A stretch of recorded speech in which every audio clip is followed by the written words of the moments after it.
Bismillahirrahmanirrahim. Innal hamdalillah nahmaduhu wa nasta'inuhu wa nastaghfiruh wa na'udzu billahi min syururi anfusina wa min sayyiati a'malina. May yahdihillahu fala mudilla lahu wa may yudlil fala hadiyalah. Wa asyhadu an la ilaha illallah wahdahu la syarikalah wa asyhadu anna Muhammadan abduhu wa rasuluhu la nabiyya ba'dah. Allahumma shalli wa sallim wa barik ala nabiyyina Muhammad wa ala alihi wa sahbihi wa man tabi'ahum bi ihsanin ila yaumiddin amma ba'd. Kaum muslimin dan muslimah rahimani wa rahimakumullah.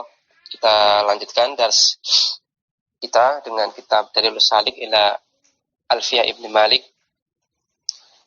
Sedikit melanjutkan pembahasan tentang kemarin berkaitan tentang masalah bait ke 122. Ada footnote yang mungkin belum kita baca, yaitu footnote di halaman 145 kalau di tempat saya.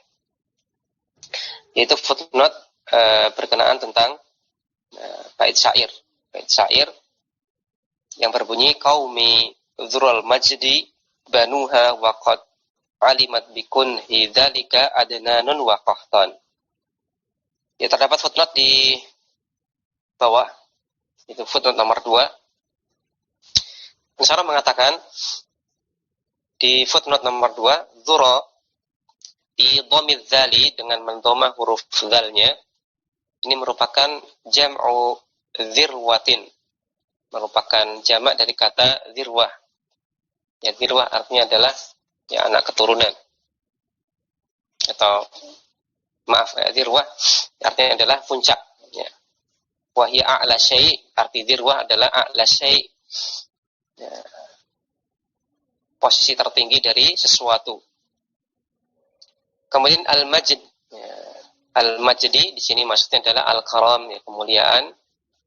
Kemudian bikun hidzalika, kunhu kulli syai'in, yang dimaksud dengan kunhu kulli syai', ya, kunhu segala sesuatu adalah ghayatuhu, puncaknya, wa nihayatuhu, dan akhirnya, wa haqiqatuhu, dan hakikatnya. Kemudian adnan dan qahtan, yuridu, maka yang dimaksudkan penyair dengan adnan dan qahtan ini maksudnya adalah al-arab jami'an, semua orang Arab. Kemudian perkataan penyair qaumi di sini berkedudukan sebagai mubtada'un awalun, mubtada' yang pertama. Kemudian di sini ada ya, wal ya'u mudhafun ilaih, ya-nya di sini adalah mudhaf ilaih. Kemudian dzurul majdi di sini adalah mubtada'un tsanin, mubtada' yang kedua. Wa mudhafun ilaih, dan mudhaf ilaihnya. Adapun kata banuha khabarun anil mubtada'i tsani, dia khabar dari mubtada' yang kedua. Wa mudhafun ilaih, dan disertai mudhaf ilaihnya yaitu dhamir ha. Wal jumlatu, dan kalimat tersebut khabarul awwali, merupakan khabar yang pertama.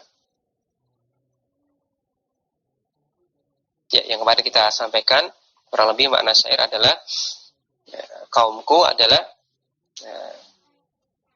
orang-orang yang mencapai tingkat kemuliaan yang paling tinggi, ya, dan semua orang Arab telah mengetahui hal tersebut. Kita lanjutkan pembahasan tentang dzaraf yang berupa sibul jumlah di bait 123. Ibnu Malik mengatakan wa akhbaru bi dzarfin aw bi harfi jar nawina ma'na kainin aw istaqar. Wa akhbaru, dan mereka yaitu para ahli nahwu dan juga orang Arab menggunakan khobar, ya, akhbaru menggunakan khobar bi dzarfin aw bi harfi jar, dengan dzaraf atau jar majrur. Nawina, ya, dengan niatan, ya, mereka meniatkan makna kainin awis taqor, menyimpan makna kain atau istaqor. Ya, kain atau istaqor maknanya kurang lebih sama, artinya berada. Hadzal qismu tsalits min aqsamil khabari, maka ini adalah kelompok yang ketiga atau macam yang ketiga dari macam-macam khobar. Wa huwa syibhul jumlati, yaitu khobar yang berupa syibhul jumlah.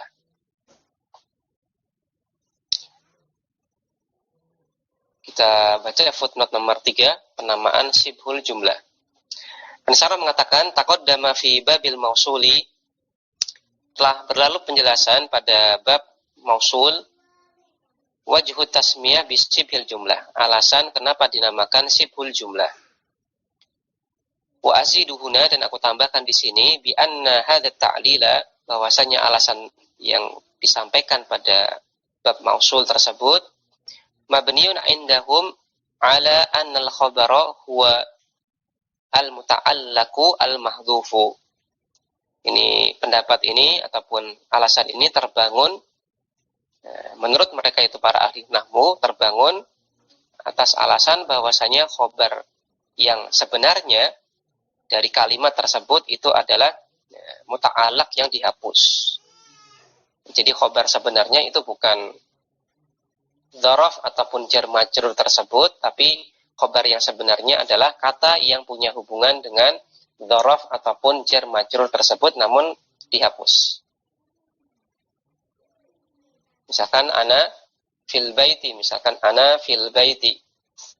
Maka ana di sini adalah mubtada, kemudian fil baiti jar majrur berkedudukan sebagai khobar. Maka kalimat sebenarnya adalah ana kainun fil bait. Ana kainun fil bait. Saya ada di rumah. Maka khobar yang sebenarnya dari kalimat ana fil bait itu adalah kainun. Ana mubtada, kainun khobar. Namun kainunnya di sini dihapus. Kemudian disisihkanlah fil bait saja. Maka ini dimasukkan dengan khobar yang sebenarnya itu adalah muta'allaq, ya tadi kata kainun tadi.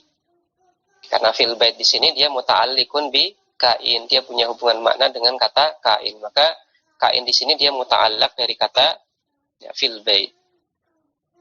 Maka para ulama sebagian mengatakan bahwasanya khobar sebenarnya dari kalimat tersebut itu bukan jar majrur ataupun dzaraf dan mudhaf ilaihnya alias sibhul jumlah, tapi khobar yang sebenarnya adalah ya, muta'allaq yang dihapus. Kembali ke atas. Wal muradu bihi, dan yang dimaksud dengan sibhul jumlah adalah adzarfu binau'aihi az-zamani wal makani. Dzaraf dengan dua jenisnya, yaitu dzaraf zaman dan dzaraf makan. Wal jar wal majrur, dan juga susunan jar majrur. Contoh dalam kalimat as-saumu yaumal khamisi, ya puasanya di hari Kamis. Maka as-saum di sini mubtada, kemudian yaumal khamisi satu kesatuannya dia merupakan khobar dari kata as-saum, dan di sini khobarnya berupa dzaraf, yaitu dzaraf zaman. Wa tarawihu lailatal jumu'ati, ya, tarawihnya di malam Jumat. Tarawih di sini mubtada, lailatal jum'ah khobar. Wa nahwu, dan juga semisal dalam kalimat al-masjidu amamal bait, masjid itu ada di depan rumah. Maka al-masjid di sini adalah mubtada, kemudian amamal bait khobar. Nah, di mana khobarnya di sini berupa dzaraf makan, keterangan tempat. Wa nahwu, dan semisal al-kitabu fil hakibah, nah, kitab itu ada di dalam tas. Maka al-kitab di sini mubtada, kemudian fil hakibah di sini jar majrur berkedudukan sebagai khobar. Contoh dalam firman Allah Subhanahu wa taala, contohnya warraqbu asfala minkum. Maka ar-raqbu di sini mubtada, kemudian asfala minkum di sini adalah khobar. Di footnote nomor 4, pensyarah mengatakan wa qad waqa'a dzarfu zamani khabaran fi qoulihi ta'ala al-hajju ashhurun ma'lumatun. Maka ada dzaraf zaman, ya, ada dzaraf zaman yang berkedudukan sebagai khobar dalam firman Allah Subhanahu wa taala al-hajju ashhurun ma'lumat. Ya, haji itu adalah ya, bulan-bulan yang telah diketahui. Haji itu atau waktu haji adalah di bulan-bulan yang telah dikenal. Wa huwa ala hadfi mudhafin, dan hal tersebut adalah dengan adanya kasus menghapus mudhaf. Wa takdiru dan kalimat lengkapnya wallahu a'lam. Kalimat lengkapnya adalah waqtul haji ashurun ma'lumatun. Waktu haji itu adalah di bulan-bulan yang telah dikenal. Li'annal ashura laisat hiyal hajju, karena ashur ya bulan-bulan itu secara makna dia bukanlah haji. Walakinnaha waktul haji, akan tetapi yang dimaksud dengan bulan-bulan maklumat itu adalah waktu haji. Waqala sallallahu alaihi wasallam, dan juga contoh yang lain adalah di sabda Nabi sallallahu alaihi wasallam, as-sabru inda sadmatil ula. Yang namanya kesabaran itu adalah di awal ketika terjadi musibah. Yang namanya kesabaran yang sejati itu adalah di awal ketika terjadi musibah. Ya, rawahu Al-Bukhari wa Muslim. Maka as-sabr di sini adalah mubtada, kemudian inda sadmah ini adalah khabar. Khabarnya di sini berupa dzaraf dan mudhaf ilaih. Wa yustaratu fi dzarfi wal jari wal majruri an yakuna tammaini. Disyaratkan untuk dzaraf dan juga jar majrur yang berkedudukan sebagai khabar, disyaratkan adalah keduanya tammaini. Statusnya adalah susunan yang tammah.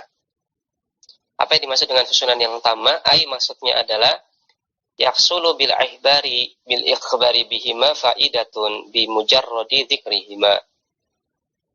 Maksudnya adalah terwujud faedah dengan semata-mata menjadikan keduanya sebagai khobar, semata-mata dengan menyebutkan keduanya sebagai khobar, tanpa perlu ada tambahan kalimat yang lain. Ya, maka disyaratkan untuk ya namanya saja khobar. Ya, khobar dia adalah pelengkap dari mubtada. Yang di awal-awal pembahasan mubtada dan khobar, ya, kita pernah sampaikan bahwasanya cara yang paling mudah untuk mengecek sesuatu itu adalah khobar dari sebuah mubtada ataukah bukan. Maka tinggal kita hilangkan semua bagian dari kalimat, kemudian kita sisakan mubtada dan kata ataupun bagian kalimat yang kita prediksi sebagai khobar. Kemudian kita cek apakah ini kalimatnya sudah menjadi kalimat sempurna ataukah belum. Kalau sudah menjadi kalimat sempurna, meskipun hanya dengan mubtada dan juga kata atau bagian kalimat yang kita prediksi sebagai khobar, maka betul, berarti dia adalah khobarnya. Namun kalau belum jadi sempurna, maka tentunya ini masih membutuhkan kalimat yang lain ataupun kata yang lain, maka ini tidak tepat kalau kita jadikan bagian kalimat tersebut sebagai khobar dari si mubtada, karena masih butuh keterangan yang lain. Ya, maka disyaratkan untuk siful jumlah bisa menjadi khobar adalah dia harus statusnya tam. Artinya apa? Dengan semata-mata disebutkan siful jumlah tersebut dalam kalimat, dia bisa menyempurnakan kalimat. Dia bisa menyempurnakan makna mubtada, meskipun tidak ditambahkan keterangan apapun yang lainnya. Bikhilafi ini berbeda dengan semisal kalimat Muhammadun bika. Muhammadun bika wa alayya makanan. Tiadamil faedah, karena tidak ada faedahnya. Kalimatnya tidak menimbulkan informasi yang lengkap. Ya, Muhammadun bika wa alayya makanan ini, ya, ini maksudnya apa? Meskipun di sini kata Muhammad mubtada, kemudian dianggap bikanya di sini sebagai bikanya di sini jar majrur, kemudian alayya ini juga jar majrur. Namun di sini kalimatnya tidak menimbulkan informasi. Karena apa yang dimaksud dengan Muhammad bika wa alayya makanan? Karena kalimatnya belum sempurna. Wa hunaka khilafun fil khabari huna. Dan huna di sini khilafun. Ada khilaf, ada perbedaan pendapat ulama fil khabari huna, berkaitan tentang status siful jumlah sebagai khobar di sini. Apakah siful jumlah tersebutlah yang memang jadi khobar dalam kalimat, ataukah sebenarnya ada kata yang merupakan muta'allaq dari siful jumlah tersebut, yang itulah sebenarnya khobar dari sang mubtada. Wal masyhuru annal khabara wal muta'allaqu al mahdhufu. Wal masyhur, dan pendapat yang masyhur, pendapat yang terkenal adalah yang menyebutkan bahwasanya khobar yang asli dari kalimat tersebut adalah muta'allaq yang dihapus. Fayuqaddaru fi'lan, kemudian muta'allaqnya ini kalau dimunculkan boleh jadi nanti dimunculkan dalam bentuk fi'il. Nahwu contohnya adalah fi'il istaqarra. Istaqarra artinya terletak. Misalkan ya, Muhammadun fil bait, Muhammadun fil bait, Muhammad di rumah. Maka sebenarnya kalimatnya itu adalah Muhammadun istaqarra fil bait. Misalkan demikian. Maka kata Muhammad di sini adalah mubtada, kemudian kata istaqarra inilah yang sebenarnya jadi khobar dalam kalimat Muhammadun fil bait. Cuman istaqarranya ini dihapus. Kemudian disisihkanlah jar majrurnya yaitu fil bait, maka kemudian fil bait inilah yang kemudian dijadikan khobar dalam kalimat. Aw wasfan, kalau dicetakan saya, aw wasfan, atau muta'allaq yang dihapus tersebut boleh jadi kita andaikan berupa wasf, berupa isim sifat. Contohnya kita takdirkan yang dihapus adalah kata kainun. Ya, kainun juga artinya berada atau ada. Misalkan tadi Muhammadun fil bait, maka kalimat lengkapnya aslinya adalah Muhammadun kainun fil bait. Muhammad ada di rumah. Maka khobar sebenarnya dari kata Muhammad itu adalah kainun, hanya saja dia dihapus. Kemudian dijadikanlah jar majrur sisanya yaitu fil bait sebagai khobar dari kata Muhammad. Wa hadha huwa alladhi yajri ala alsinatil mu'ribin, dan ya, penjelasan seperti inilah atau pendapat inilah yang senantiasa digunakan di kalangan ulama ahli i'rab. Ya, alladhi yang yajri, ya, berlaku atau berjalan pada alsinatil mu'ribin, ya, lisan-lisan al-mu'ribin, para ulama ahli i'rab, ya, ulama nahwu maksudnya. Maka pendapat atau penjelasan inilah yang digunakan oleh para ulama nahwu. Wa hadza makna qaulihi, maka inilah makna perkataan Ibnu Malik, wa akhbaru bi dzarfi ila akhirih. Ai maksudnya adalah innal araba, sesungguhnya orang-orang Arab, akhbarat anil mubtada'i bi dzarfi aw bi harfil jarri ma'a majrurihi. Nawina bidzalika taqdiral muta'allaqi wasfan nahwu kainin aw fi'lan nahwu istaqarra. Sesungguhnya orang Arab memberikan khobar untuk mubtada dengan khobar yang berbentuk dzaraf atau khobar yang berbentuk huruf jar beserta isim majrurnya. Nawina bidzalika, dengan mereka niatkan bidzalika dengan hal tersebut, itu dengan adanya siful jumlah tersebut, jar majrur ataupun dzaraf dan mudhaf ilaihnya, takdiral muta'allaq, ya, adanya muta'allaq yang dihapus. Yang seandainya kalau muta'allaqnya yang dihapus ini dimunculkan, maka boleh jadi kita takdirkan munculnya adalah wasfan, berupa isim sifat. Contohnya adalah kata kainun, ya, berada. Au fi'lan, atau boleh juga dimunculkan berupa bentuk fi'il. Contohnya adalah istaqarra, terletak. Contohnya tadi Muhammadun fil bait, maka boleh kita andaikan kalimat asalnya adalah Muhammadun kainun fil bait atau Muhammadun istaqarra fil bait. Wa yara akharuna, namun akharuna, para ulama nahwu yang lain berpandangan bahwasanya annal khabara huwa nafsu dzarfi wal jari wal majruri. Mereka berpandangan bahwasanya memang dzaraf dan jar majrur itulah yang jadi khobar aslinya. Nah, khobar secara asli. Mereka berpandangan bahwasanya yang jadi khobar itu adalah ya dhorof dan mudhof ilaihnya dan susunan jar majrurnya. Tidak perlu kita takdirkan adanya kainun ataupun istaqarra. Li'annahuma yatadammanani ma'nan shadiqan 'alal mubtada. Li'annahuma karena keduanya ya, mengandung ya, makna shadiqan 'alal mubtada yang bisa jadi pelengkap mubtada.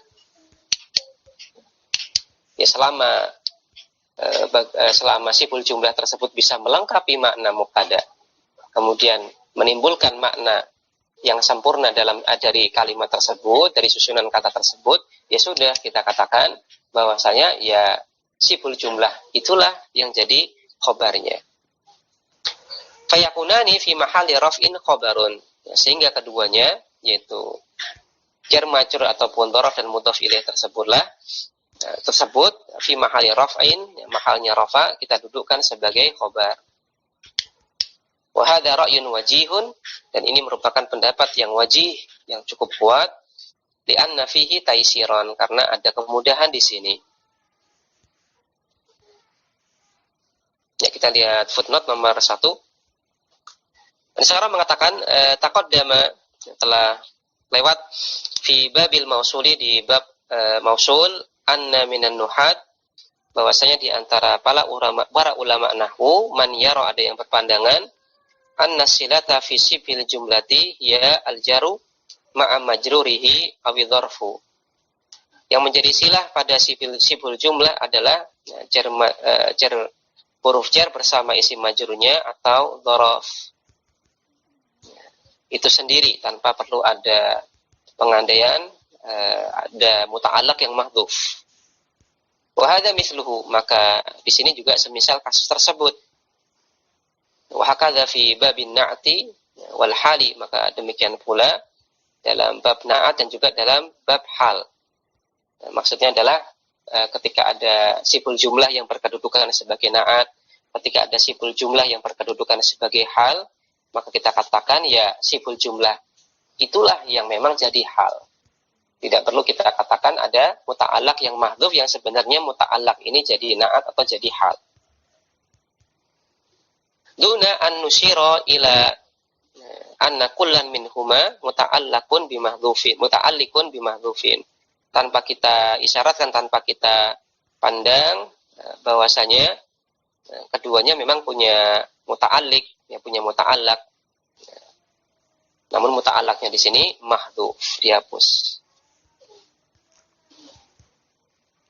Wa in kana mu'tabaran wa manzuran ilaihi min nahyatil makna. Ya, meskipun ya, dari sisi makna ya muta'allaqnya ini bisa kita mu'tabar, bisa kita anggap, dan juga bisa kita nilai secara makna. Ya, misalkan tadi Muhammad fil bait, maka artinya Muhammad ada di rumah. Jadi secara makna itu ada kata kain atau ada istaqarra. Namun tidak perlu kita bahas, oh ini fil bait dia punya muta'allaq dan muta'allaqnya mahdhuf, dan muta'allaq inilah yang jadi khobar sebenarnya. Tapi dihapus. Tidak perlu kita katakan demikian. Meskipun secara makna ya kita anggap ada memang. Tapi tidak perlu kemudian kita berdalam-dalam kemudian kita katakan ini yang jadi khobar sebenarnya itu adalah muta'allaqnya. Tapi dihapus, maka kemudian jar majrur ataupun dhorof mudhof ilaihnya inilah yang kemudian dijadikan sebagai khobar. Tidak perlu demikian. Maka ringkasnya ada dua pendapat dalam masalah ini. Maka sebagian ulama ada yang mengatakan bahwasanya sebenarnya siful jumlah ini bukan khobar, tapi yang khobar itu muta'allaqnya. Namun karena muta'allaqnya dihapus, ya sudah, siful jumlahnya ini dijadikan khobar. Kemudian pendapat kedua yang mengatakan bahwasanya nggak perlu kayak gitu. Ya cukup dengan kita lihat apakah siful jumlah tersebut sudah menyempurnakan makna mubtada ataukah belum. Kalau sudah menyempurnakan makna mubtada dan antara mubtada dengan khobar yang berupa siful jumlah ini jadi kalimat sempurna, ya sudah kita katakan siful jumlah tersebutlah khobarnya. Dan dia memang khobarnya. Tidak perlu kita katakan ada muta'alaq yang dihapus, yang itu sebenarnya khobarnya. Meskipun mungkin secara makna ya kita anggap memang betul ada muta'alaqnya, cuman dari sisi alasan dan penentuan kedudukan ya sudah kita persimpel saja, memang siful jumlah tersebut adalah khobar dalam kalimat. Ya, wala'allaka turaji'u syarhal mufassali. Kemudian juga hasyiah as-Sobani. Silakan Anda bisa merujuk ke kitab Syarah Mufassal dan juga Hasyiah as-Sobani. Kembali ke atas. Faqauluhu ta'ala, maka contoh yang disampaikan dalam penjelasan tadi, misalkan dalam firman Allah Subhanahu wa taala, warraqbu asfala minkum. Maka kata asfala di sini dzarfun mansubun fi mahalli raf'in khabarun. Dia dzaraf, ya lebih tepatnya dzaraf makan, dan di sini mansub fi mahalli raf'in khabarun, mahalnya rafa sebagai khabar. Ya kalau kita lihat asfalanya saja, maka ya dibaca mansub. Ya, tapi yang namanya khabar itu bukan dzarafnya saja, tapi dzaraf dan mudhaf ilaihnya. Meskipun mungkin mudhaf ilaihnya ini dihapus ataupun mudhaf ilaihnya di sini dibentuk jadi bentuk yang lain ditambah huruf jar ataupun yang lain. Maka ringkasnya asfala di sini dzaraf mansub mahalnya rafa sebagai khabar.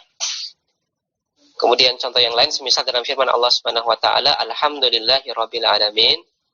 Maka di sini alhamdu mubtada, kemudian lillahi, maka lillahi di sini jarun wa majrurun, yang merupakan susunan jar majrur, fi mahalli raf'in khabarun, mahalnya rafa berkedudukan sebagai khabar. Kemudian rabbil alamin, ya, maka di sini sebagai naat dari lafaz Allah Subhanahu wa taala. Maka penjelasan ini bisa kita gunakan, ya, untuk memahamkan bagi santri pemula yang belajar mubtada khobar, karena sering bingung ketika khobarnya berupa siful jumlah. Atau terlebih khusus pembahasan tentang siful jumlah. Ya, jadi sebagaimana kita ketahui, ada siful jumlah yang dia tidak punya kedudukan apapun, dalam artian semata-mata kita katakan dia jar majrur, semata-mata kita katakan dia dzaraf dan mudhaf ilaih, ya, tidak menduduki khobar, tidak menduduki hal, tidak menduduki naat. Tapi ada juga siful jumlah yang dia menduduki kedudukan khobar, kedudukan naat, ataupun kedudukan hal. Ya, maka ada dua pemakaian. Ada siful jumlah yang dia tidak kita dudukkan di kedudukan tertentu, ada juga siful jumlah yang kita dudukkan di kedudukan tertentu. Nah, maka kita jelaskan dulu itu. Nah, karena sering santri itu bingung, misalkan Muhammadun yaktubu fil bait. Muhammadun yaktubu fil bait dengan Muhammadun fil bait. Muhammadun yaktubu fil bait dengan Muhammadun fil bait.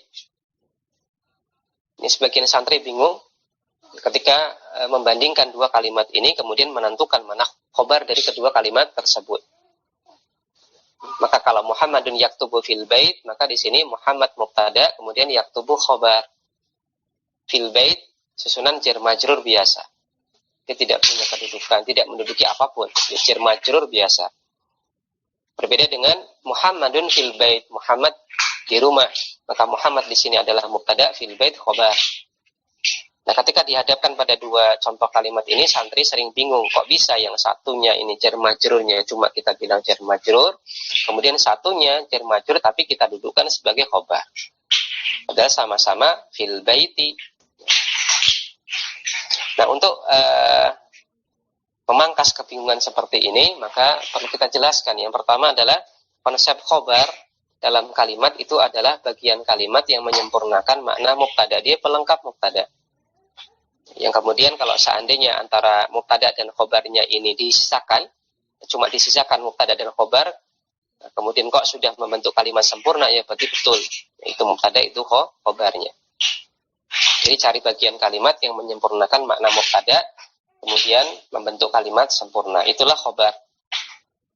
Maka mau khobarnya ini bentuknya apapun, tulab itu paham. Apabila dia punya kosakata yang cukup, perbendaharaan kosakata yang cukup, nah, dengan catatan tadi dia punya perbendaharaan kosakata yang cukup, maka tulab akan lebih mudah untuk menganalisis dan memahami khobar yang berupa siful jumlah, karena dia hanya akan cari bagian kalimat yang menyempurnakan makna mubtada.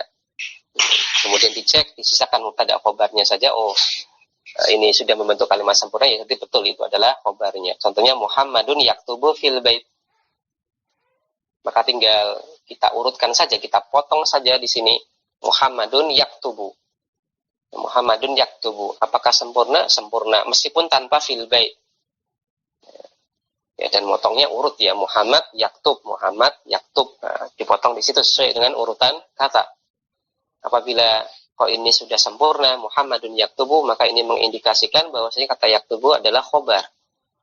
Nah, meskipun tanpa ada keterangan fil bait, maka kalimatnya sudah sempurna, maka khobarnya adalah yaktubu. Berbeda halnya dengan Muhammad fil bait. Maka Muhammad fil bait, ya, hanya ada dua unsur di sini, Muhammad dan fil bait. Ya, mau nggak mau dipotong di situ. Dan mau nggak mau memang fil bait ini menjelaskan keadaan si Muhammad. Maka fil bait inilah yang jadi khobarnya. Maka dengan dia pahami bahwasanya konsep khobar itu adalah bagian yang melengkapi makna mubtada dan dia menyempurnakan makna mubtada sehingga membentuk kalimat sempurna. Dengan konsep itu maka dia tidak akan terlalu bingung untuk memahami mana siful jumlah yang dia menduduki kedudukan tertentu dan mana siful jumlah yang tidak menduduki kedudukan tertentu. Kita katakan cuma dhorof dan mudhof ilaih, atau kita katakan jar majrur, tanpa kita dudukan di kedudukan apapun.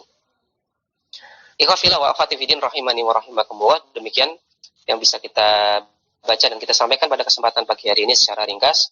Insya Allah kita akan lanjut pembahasan tentang bait ke-124 berkaitan tentang masalah bahwasanya isim zaman itu tidak bisa jadi khobar untuk isim zat. Demikian.